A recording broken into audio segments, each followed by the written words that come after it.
So it is now confirmed that Kamala at least told 25 lies during the Trump-Kamala debate.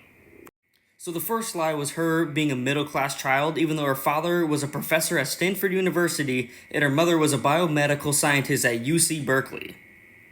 The second one was saying that Trump's tax cuts only benefit the rich, even though the IRS has shown that it benefits everybody. Thirdly, she said that Trump will implement a sales tax, which he has not pledged to do any such thing if he was elected. Number 4 was saying January 6th was the worst attack on our democracy since the Civil War. Even though it didn't put America's self-governance in jeopardy, nor did it expose America to risk like the experiences during World War I, the Japanese attacks on Pearl Harbor, or World War II. Number 5 was talking about Project 2025, and Trump has said numerous times that he has no affiliation with it at all. Number 6 was Kamala saying how she would reinstate Roe v. Wade. Even though moments before she said that she would pledge to sign legislation such as the ill-named Women's Health Protection Act, which would codify abortion throughout all 9 months of pregnancy. The 7th one was saying that there are several states that have Trump abortion bans that make it criminal for a doctor or a nurse to provide health care, which just isn't true. Number 8 was her claiming that Trump wants to ban abortion across the board, even though he is leaving it up to the states to decide, which it has been anyways. Number 9 was talking about how there's no 9-month abortion bans at all, even though that's just not the case. Number 10 was Harris claiming a congressional border bill proposed earlier this year would have stemmed illegal immigration and fentanyl at the U.S. southern border. This state is categorically false. A bipartisan measure would have enshrined the existing invasion into federal law.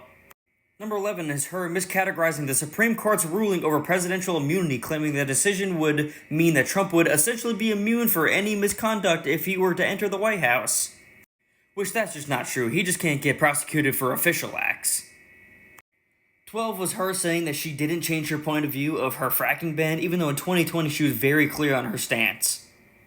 13 was her seemingly denying that she undertook efforts to bail out left-wing rioters following the 2020 death of George Floyd. 14 was her saying that Trump incited the January 6th riots on the U.S. Capitol, even though Trump told protesters to peacefully and patriotically make their voices heard. She also claimed that police officers died as a result of the riots, which medical examiners determined that Officer Brian Sicknick died of natural causes and not because of January 6th. The 16th lie was Kamala saying that Trump praised the white supremacists marching in Charlottesville, which that's just not true at all and disgusting.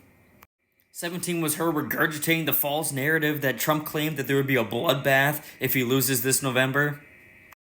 18 was her claiming that Trump told Russia to do whatever the hell it wanted regarding Ukraine.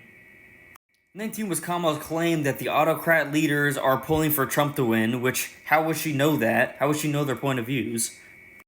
20 was her claiming that there are no active duty military in any war zone throughout the world, and the first time in a century, which that's not true. There are 2,500 soldiers that are out there right now. 21 was her blaming Trump for the Afghanistan withdrawal, even though it was Biden's poor decisions that resulted in those deaths.